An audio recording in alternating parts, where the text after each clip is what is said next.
কি হলো? দরজা খোলা রেখে কোথায় চলে গেছো? উফ, কোথায় চলে গেছো?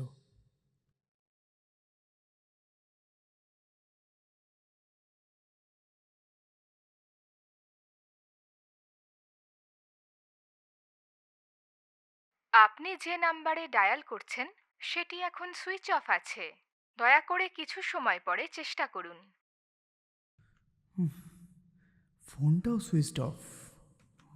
এই, কোথায় যাচ্ছ তুমি? এই এটা কি ভেতর আরে থেকে তা আওয়াজ আসছে যে? দেখো, কতদিন বাদে আমরা দেখা হুম করেছি, তাই না? আহ, এই উইকডেজটা তোমার জন্য ঠিক আছে, তাই হুম না?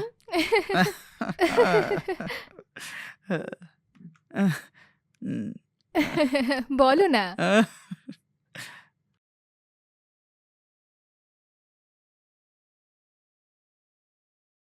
আহ, আচ্ছা, টাইম হয়ে গেছে। আমি হ্যাঁ আসছি এবার, ঠিক ঠিক আছে। আছে? আচ্ছা, আমার অপ্রস্তুতিতে এই কাজ হয়? আচ্ছা, আমি ওকে কত ভরসা করতাম। শিট, কি কাজ করে? এ কখন এলো? জানি না কখন থেকে বসে আছে। দরজাটাও খুলে রেখেছিলাম আমি। বাবারে, একে তো খুব চিন্তিত লাগছে। আবার ভিতরে এসে আমাদের দেখে ফেলেনি তো?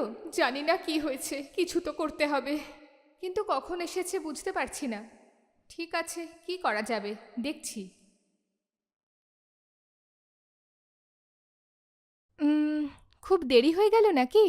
হুম, আমি এসে 1 ঘন্টা হয়েছে। তাহলে তুমি আমায় ডাকলে না কেন? আচ্ছা। চা কফি কিছু আনবো? উম, খুব ক্লান্ত দেখাচ্ছে। হ্যাঁ, তোমাকেই বলছি। উম, না, কিছু লাগবে না। কেন? কি হয়েছে? তোমার ঘরে যে ছেলেটা, সেটা কে? ও আমার এক্স বয়ফ্রেন্ড। ও তো দেখা করতে এসেছিল। Ex boyfriend? হুম। এক্স বয়ফ্রেন্ড বলে রুমের ভেতর ঢুকিয়ে কথা বলবে নাকি? বেডরুমে ওর কি কাজ? জিজ্ঞাসা করছি না, উত্তর দাও। আমরা বসে কথাই বলছিলাম, কাছেই কাজে এসেছিল, তাই আমার সঙ্গে দেখা করতে বাড়িতে এসেছে। এতে খারাপ কি আছে? ও দেখা করতে এসছে না অন্য কিছু করতে এসছে আমি জানি না। পরের বার এলে আমি ওকে বুঝে নেব। হুম।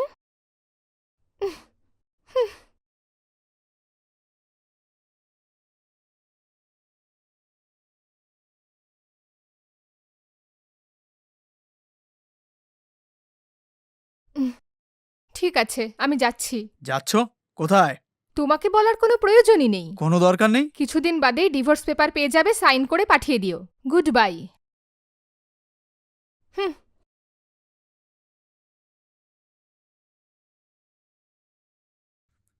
এক্স বয়ফ্রেন্ডের সাথে দেখা করা যাবে না, এটা যদি একজন স্বামী বলে, সেটা কি ভুল?